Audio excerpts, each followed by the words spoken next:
day that many people have been waiting for because they either want to sing the praises or shit on them. Whichever place you sit on, Caleb Williams Pro Day happened today. Me, C-Dub, and Bobby, we're going to break it down, give our thoughts on what we saw and what it can mean for the Bears draft plans. All that and more right after this. To Chicago Bears Central, your number one place for all Chicago Bears news and content. What's going on, Bears fans? Welcome to another episode of Chicago Bears Central, your number one spot for everything Chicago Bears related. C-Dub, Bobby Haize, all in the building today to break everything down, all of Caleb Williams Pro Day. We got the official measurables. We got everything in the building. So many people came in worried about Caleb Williams' height. He's measured at 6'1", exactly what he said that he was going to, with the 7'5" wingspan, which is, I'm sorry, a 75-inch wingspan, which I think equates to, what's that? Is that a 6'9" wingspan off the top of my head? That's something like a 6'9", 6'8". 6'9". Okay, listen, math ain't my strong. Actually, it was my strong suit, but I don't get paid to do that no more. Hey, so draft combine, he was measured at weighing 210 pounds. He's gained 4 pounds for anybody who wants to break that down. Of course, we're going to go over the nitty gritty, some of the positives, and then we'll go over to see how you guys that I have on here. The arm is legit. He threw 50 passes in this, and you cannot deny his arm. The arm talent is absolutely amazing. Then when you look at the base, he stands really strong. You don't have to really worry about the accuracy. He had really good accuracy in all the 3-level passes that he did in that. And he played solid vision with that. So, again, it was not like he was being pressured or anything like that. There are some concerns as far as below average height for the position. Take that for what you will. And some of his footwork was a little bit iffy. But other than that, things were pretty solid. Who wants to take this one away first on what you guys saw from Caleb Williams Pro Day? What I saw from Caleb Williams was another Pro Day from another first overall draft pick. It was orchestrated as much to make him look as good as absolutely possible by USC. And I think he completed the task. Like my man Drip said, he got a big arm. I would also like to mention his hands is bigger than Darnell Wright, if y'all can believe definitely that. Big hands. So that explains that kind of explains how he can put that zip on the ball and put it in all over the field, no matter what he's standing on the field. He missed a couple. So what? It's only Pro Day. There's no defense going up against him.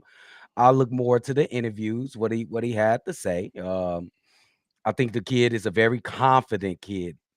Some might think it's overconfident, but I like it. He's confident in his abilities. They asked him the question about Patrick Mahomes and all the comparisons, and he said, "I don't think it's a swipe at Patrick Mahomes that I can do a couple things that he can do." And he said it confidently, and he didn't look like he was lying or look like he was capping on what. I'm like, okay, all right, kid. He's a very confident fella. It might throw up this Midwestern town. We Midwestern blue collar. It might throw you off a little bit, but I think the kid is ready. The kid is ready for sure. Yeah, I just like that. You know what I'm saying? The script, I think they drew it up well. The Pro Day, I believe, is what a Pro Day is supposed to look like. I don't believe it's gonna show a lot of flaws. I think that the way you come down, you got to look at the film to see a lot of flaws, but you can gauge a few things during the Pro Day, mechanics. You know what I'm saying? The way that you attack the middle or be able to hit that and, be able to go towards the outside. And that's what pretty much his script was pretty much about. I got to show him a lot of credit. You know what I'm saying? He wanted to show, because he could have went with the normal, let's be flashy. Let's be, you know what I'm saying? Let's show these teams that I can be great off script. But he stuck to the script. I mean, it wasn't really like this crazy Pro Day, but I believe it was a good way to go out there and put on and show teams what you're capable of, simply because it was a lot of things that he was able to accomplish within a short amount of time with the 50 passes, being able, and I like the fact that he was able to incorporate some check downs, which I believe is going to be huge for him during the regular season. And then some things, in the flat or in the short towards the sideline, because you got to be able to hit those on time. I think that's what's going to really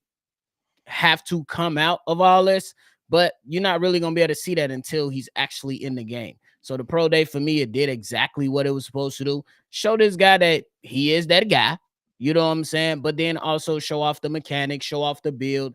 Like, It was a pro day, bro. That's Yeah. how I'm looking at It it. was a Shout pro out day. to him though. Yeah. The script was I really like the script though. That's what I really like. Shout out to him because he could have just went bombs over Baghdad and just threw everything deep and show us skills to be a performer off platform or off script. He put together a really good script, a number of combinations for routes, and it was solid. I give him that. Yeah, overall, I'll say this: like he did what needed to be done. Everything that you could do and take away from a pro day, he did it damn near positively. That's what it comes down to. Now, kind of behind football things, over the last 3 days, the Bears have spent some time with Caleb Williams. They went to a private dinner with him and his USC teammates. They also spent a half day working on whiteboard and film with him. As we know, Ryan Poles is going to want to do every bit of the research that he can on somebody. And something that stuck out as well that they said is that, listen, Caleb Williams learned the names of everybody out there, which kind of impressed Bear staff because we know they do look at the personality aspect of it. So basically walking away from this pro day, he either solidified everything that the Bears needed to be solidified, or he's just not the guy for them. That's the only option that this pro day could do. Either solidified everything, because there's not any glaring negatives. The footwork, it was okay, right? But outside of that, like everything that you knew, that you expected to see from Caleb Williams was there. And that's what it should be on a pro day. So yeah, I agree. There was no hiccups. There was no crazy F-ups that was happening out there. No late passes, no passes behind him. That's a little bit too much analyzing this pro day.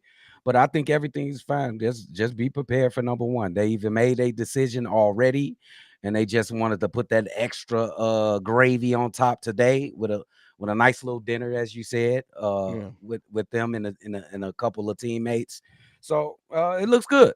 It looks good. It looked good for us. I think it solidifies it for me. He's going to be a Chicago Bear. It doesn't make any sense. Yeah, I think that all things considered, you got to pretty much solidify. Like me, honestly, at this point, I'd be shocked.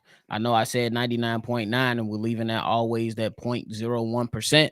You know what I'm saying? If Ryan Poe's going there, you got to keep it a bean with that because sometimes you just never know with Ryan Poe's. But I believe it's just for sure thing out there getting to know his family and stuff, talking to his dad. You already had a dinner with him, sat down with him before any other team, and then it's being reported that he's coming in the building again. So I just think that's just more of getting. They're gonna let him pick out his locker and his number. That's just you know what I'm saying. That's just pretty much what it is. Vegas, you got to give up 12. That's just what it is. You think he's going 12? Listen, bro, I'm still telling y'all, do not look over the fact that there is a possibility this man could take number one. I'm not telling you, bro. He one of those guys. I read that dude, bro. He might wear one. He might do it. I mean, I would do it. I know you would. I'm with you. I'm with it. Like, why wouldn't you want to? Like if you confident enough in your abilities, you know what I'm saying? You got to go ahead and challenge the status quo, or what the last guy left behind, and say, I'm about to be the number one. I'm about to be the number one overall pick. I'm about to be the best Chicago Bears quarterback in the history of this franchise. And it ain't a high bar. First of all, why ain't you here? But Steve-O says he has a meeting with us coming to the city 10 days before the draft. He's a Bear. He's gonna come. He's gonna pick out his locker. He's gonna pick out his number. He's gonna start looking at condos in the city. That's what it's gonna be. As simple as that, bro. Which probably go ahead. He probably can afford it right now. Yeah, matter of fact, he can. He absolutely can. So I just think that, man, like the pro day was just, it was good. You know what I'm saying? To put his talents on display, give him that. And the Bears got to go from there. That's just what it is. I think the focus now, it should just be on the other positions, on what you're going to do with your other draft Absolutely. picks. Just stop wasting time. Like, that's what real. I agree. And keep in mind, the team with the number one overall pick can technically sign whoever they want to now. Because they remember what happened with Mario Williams with the Texans. They signed him to a contract like 2 weeks before the draft. Everybody knew who the hell they were going to be picking. So, I mean, don't get me wrong. Ryan Poles this far away from the draft is going to, signal his hand that much just in case, right? I guess just in case. Right, but at the end of the day, Caleb Williams is a Bear. I get it. I understand. Listen, this is not to say that nobody should still, I'm not saying that nobody should still have doubts about the kid. You can. But one thing that the doubts need to be, he's going to be a Bear. And so at this point, we need to start preparing for life with Caleb Williams. That's it. Yeah, 98% chance that he's gonna be a Bear. Yeah, like I said, I always leave a little bit out there because Ryan Poles is Ryan Poles. You just never know, bro. Yeah, bro, especially with this guy. This dude. Exactly. Oh, what you gonna give me a 3 number ones and a what? Let me. Oh, yeah, you gonna have that. Listen, like I said, as long as if we end up with Drake May, I'm putting cases on everybody. Bro. Yeah, you better not do that. Like, don't do that. Don't do that, right? Bro. All that me telling everybody to be patient, be calm, be level-headed, that should go out the window. We riding if it's Drake May. Bro, Drake May becomes a Chicago Bear and puts on that Bears hat at draft day, I'm smacking somebody's mama. I'm just letting y'all know right now. I will find Ryan Pole's mama and open hand smack her, bro. Like, oh my goodness. You better be ready. It's gonna be a big ass offensive lineman coming. That motherfucker big as hell. We gonna have big ass gun waiting for his ass too. I'm not worried about it. You gotta jump for sure. It's gonna be hilarious. I got a gun with several bullets. That's all I can say. That's what I'm talking about. Because it's gonna take more than one to get that big motherfucker down. But I got it. Yeah. What up, Steve-O? You got to come in doing the Stone Cold Steve Austin head wag and shit, bro. We can't hear you. This Mark would keep talking. Funny as hell. There you go. Now we can hear you. Say you hear me now? Yeah. Yes, you got a short in your. You need to put it up over your arm thing because you got a short in it. Because once you hit the thing, it all of a sudden started working. No, my stuff wasn't loaded in all the way. That's what it was. Oh, that's weird. That's why I was like, y'all can see me. I couldn't even see myself. But yeah, what up? What's going on, Brody? How you feeling about the pro day, man? Nothing. I nothing about pro days. Like, to me, the tape is the reason why you got them. You did your scouting for the last 2 years. The pro day doesn't do nothing to me. Like, I didn't see bums make amazing throws in shorts and t-shirts. Like, that's nothing. Trubisky looked good in pro day. Right, he did the same throw. Like, he did exactly. Vince Young, you can name them all. But like, to me, like, if you really want to see something in a pro day, they should start doing 707 or something like that. That's something way more. But yeah, he can make that. He can make every throw. He showed you that. But I think the information we got out of the pro day is the bigger thing about everything. Like, I agree. The meetings he got, the Tuesdays meeting he got with the USC players, including him, his parents was there and everything. And then once they said, "Oh, we got that, what is it, 30-day meeting or whatever it's called," where they meet and he come to the thing, I'm like, it's a done deal. He writing this, he signed the contract. It's already what it is, but it don't show me much. But like I said, the big thing is what we got out there. They did their due diligence. They did all their research. They talked to who they needed to talk to. And now it look like, hey, it's time to look for a new era at the quarterback position. And his name is Caleb Williams. That's a fact. First of all, Coach C, you can't be changing your logo with no warning. I was about to say, who the hell is this? Just changing your logo and shit. We just had you on 4 days ago. You can change your logo already. God damn it, bro. That man showed. Hey, bro, that logo fired though. I'm not even gonna hold it. It is fire. He changed logos like you change hats.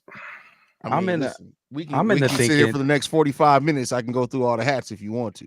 Thinking that they would have drafted Caleb without a pro day. Just say it didn't happen. Yeah. So I'm just saying Caleb Williams really did this for his teammates. And that's the first thing that I heard of him like being a good teammate, because I think he really did it for those guys. Well, his teammates speak glowingly about him and his ability to lead. And Brendan Rice may have needed it a little bit.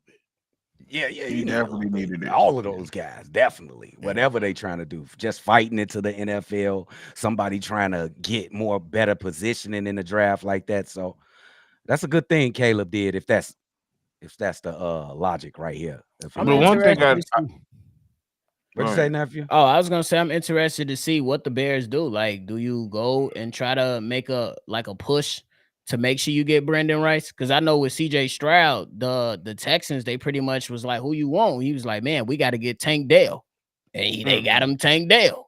Joe Burrow, they went and got Jamar Chase for him. And it's a number of other examples that's been happened these last few years to try to pair your young quarterback with somebody that he's familiar with to where he can go ahead and get comfortable and excel with any offense. So I'm very, very interested to see what Ryan Poles does because he's taking advice from his coordinators. Do you value Caleb Williams in that such of a regard to be like, all right, I'm gonna go get your guy for you? I don't know. We'll see.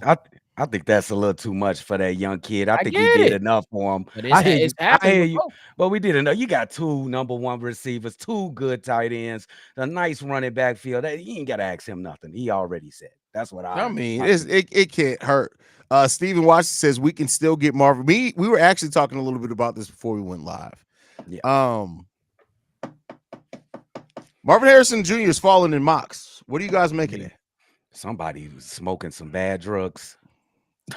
Hey, listen, imagine being now the only thing that'll save a GM's job in a case like this is Neighbors and Odunze are going to turn out to be great wide receivers. Make no mistake about it. They're going to turn out to be great wide receivers as well. But if he came into this as the number 1 college prospect at the end of that collegiate season, if he drops lower than 6, bro, that's crazy to me. Let us get that. That is crazy. But I think what the Chargers pick. The Chargers pick 7 or 8. They'll snag him. 6? Oh yeah. I think they that's New York. Is that New York? The Chargers in that top 8, bro. Chargers number 5. Okay, number 5. Yeah, I knew there was 6 or 5. Yeah, if he gets past them, hold on now, Ryan Poles. I honestly don't think he's gonna drop. I don't see him. I really don't see him getting past 6. I don't see him getting past 6. But that's the thing is, I said this in our group chat is that I truly feel that he didn't work at the pro day because he has a guarantee in the top 5. A team has told him you're not getting past us in the top 5, and he's probably like, all right, cool. What am I working out? What am I risk anything for? And nobody's there. Everybody told. If all the coaches said we're not going to Ohio State, he's literally the only person that they are going to see. Everybody else went back to school.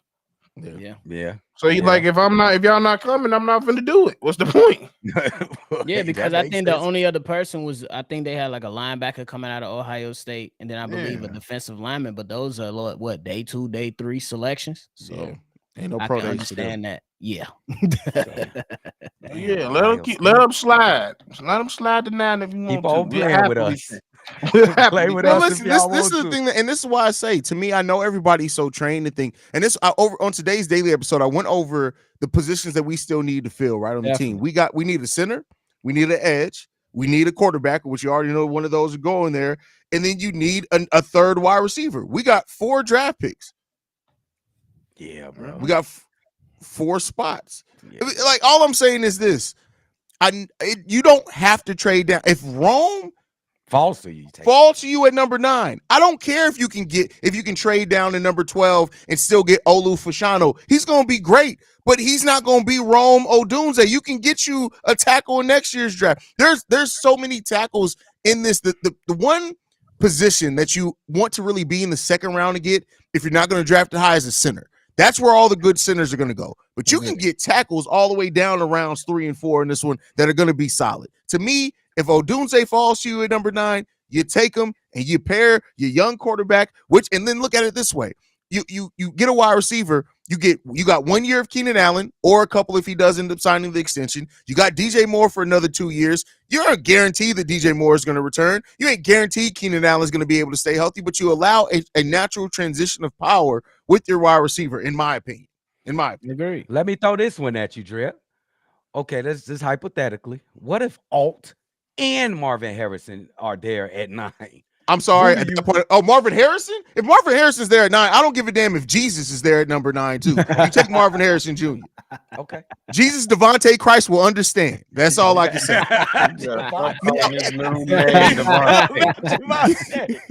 Now, if you're saying Joe Alt and Romo Odunze, that to me, I'm going Joe Alt at that point. I'm going Joe Alt. Definitely a tough decision. I'm going Joe Alt. You got to make. Yeah.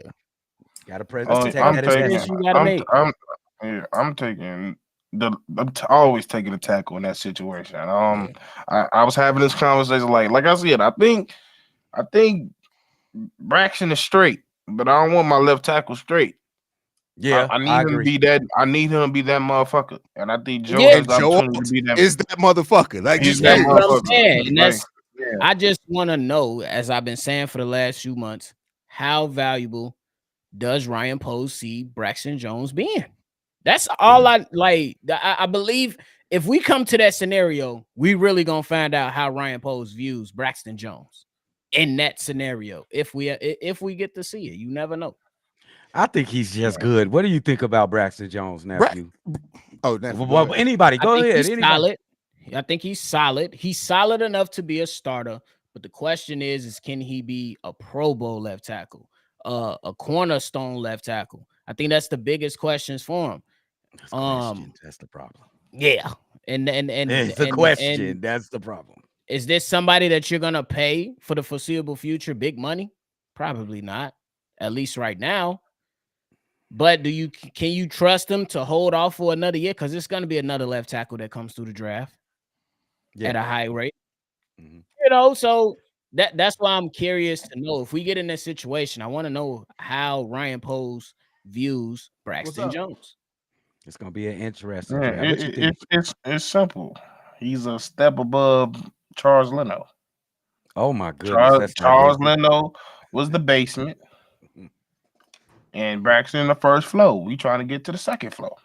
Yeah, this is fact. Like, so let me throw this to you: Jared Verse, Rome Odunze, Joe Alt. They're at number 9. Who you taking? Joe Alt. I will go with Joe. We did it, Joe. Only because that's exactly what I'm tweeting out too. Though I believe that Jared Verse he's a beast. Yeah, I'm a little questionable about that get off. He I'm a little questionable about that get off. And I was watching some of that shit today. I'm like, hold on, some of these get offs ain't good. He just used power to get the sack. He's just used to being the strongest motherfucker out there for sure. And listen, just to put this in the frame as well, Joe Alt as a 320-pound, 6'8" offensive lineman ran a 5.40. I know that doesn't sound. We're used to thinking about running backs. 5.40 at 321 pounds. Imagine seeing somebody run that fast to you that's 320 and 6'8". I'm shooting you. You just described Zebo. You just described Zach Redball. Yeah. You just described them near DeMarcus Cousins. I'm good. Left tackle. Yeah, no. But I tell you what, if Marvin Harrison Jr. is there at number 9 and the Bears don't take him, there's no NFL season next year. I'm blowing up the NFL draft. I'm literally like, I'm driving through the podium. It's not everybody dead. Everybody got to die. Don't even worry about it. There's no NFL season. I ain't gonna do that. I'll tell you what, they ain't gonna have no bill to go to. Hollis Bro ass gonna be doing FaceTime from Cook County. I'm still gonna be podcasting from Cook County. You ain't got to worry about it. Still number 1 spot in jail. They gonna understand. They gonna feel me because everybody got it, bro. I'm telling you right now, I ain't sneaking no damn phone to Cook County for your ass. I'll tell you that right now. I'm not doing it. We gonna be in the visiting room, Joe. We gonna have a microphone hooked up, all type of shit. Right? Hey, Joe, look who we got.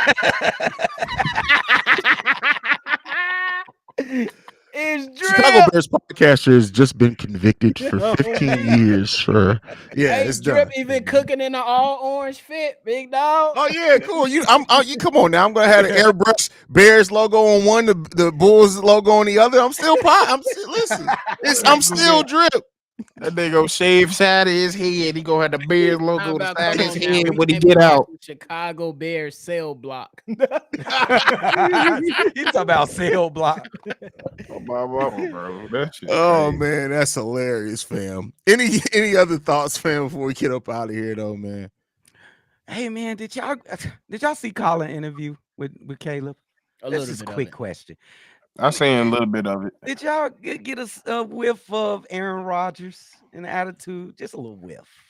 I got a little whiff of Aaron Rodgers, bro. A little whiff, bro. Leave it. You got a whiff of Aaron Rodgers because you already know it's not hard to get a whiff of Aaron Rodgers. You know the motherfucker smell like an outhouse, bro. Like that nigga smell like coon soup. But like you just got a whiff from this picture. You can smell the hell out this picture, bro. Like confident.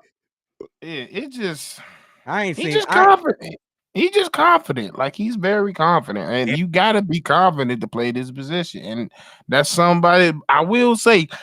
I didn't get any whiff of drugs, so that's a good thing. So, that's a good thing. I don't think he gonna be smoking toad back, and we ain't got to worry about him going to the mountains. We definitely was watching Family Guy disappearing yesterday in the episode of when they was licking toads.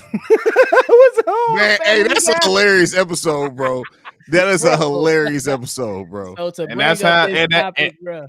And that's when he started doing that shit. That ever since Aaron Rodgers started watching that particular episode, he went to go try that shit. He ain't been the same since. It's been a long time since I think a female neck stank. If you look at his girl on this picture, they ain't together no more. They ain't together no more. Her neck stank like not her neck stink. Yeah, bro. Every female, look at her neck, bro. Don't it look like it stank? I mean, her body looks like it stinks. So I mean, I guess like. Oh, that's crazy. Fuck yeah, bro. You know how fucking dirty you gotta be for what particular part of your body to stink? Have you ever had a woman that her neck was stinking drip? C-Dub, no. That bitch look like her neck stank. You come to me with that shit. There's three other people on the panel. Hey, you ever had a chick who neck stank? What the fuck? No. Now we know how you got your wife. You smelled her goddamn neck and said pass. I'm looking at C-Dub, man. What are you talking about, bro? Quack, quack. Auntie passed the neck test, huh? That's crazy, bro. Oh, bro, I didn't know there was a neck test that gotta be It's passed. a neck test, bro. Oh man, that is hilarious. I mean, you smell behind the ear too. Hell yeah, boy. Hey, that can be a stinky place. But she gotta smell. What's that little place they go to? Victoria's Secret. It gotta be smelling like those smells, bro. It got to. Dub, you know, you gotta watch that. You gotta watch those. Let me find out Dub out here with wet wipes in his pocket, wiping bitches' necks before. Come here, Give me this motherfucker. Give me a hug. I missed you. Come here right quick. Let me just get a little. All right, ain't no brown on there. We good. That is crazy. That motherfucker be bringing his old favorite cologne around so he can come here too. Come here, girl. Oh, mama. Oh me. That motherfucker. Come here, baby. You a little tart. Let me hit you with this spray real quick. That's crazy. Hey, First of all, if I gotta tell a woman she a little tart, the date is over. It's done. That's not right. Did you see? Wait, did you see the two people on Twitter who catfished each other? No, how you do a double catfish, bro? They both showed up and they both look different than what they look. But then get this: the dude was talking crap about her, talking about her pussy smelled like sewer. But then you kept fucking her and eating her cooch. Like you gonna see somebody coochie eat like smell like sewer and then you ate it? That don't make any sense. So he ate a plate of garbage. That's what I'm saying. Like. That's crazy. Hey, brothers, do better for yourselves. Yeah. Do better for yourselves. Yeah. That's all I can say, man. I think once you get to the point where you ain't, I ain't finna go there. Let's continue. Let's go.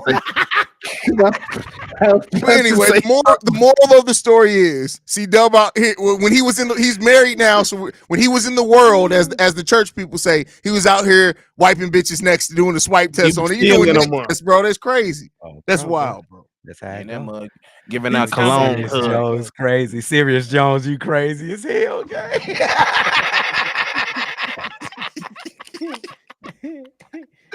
Oh no, I ain't gonna say it though. This is why when I say if y'all got anything left, we should just end the show. Because one or two things happen every time I say y'all already in the show.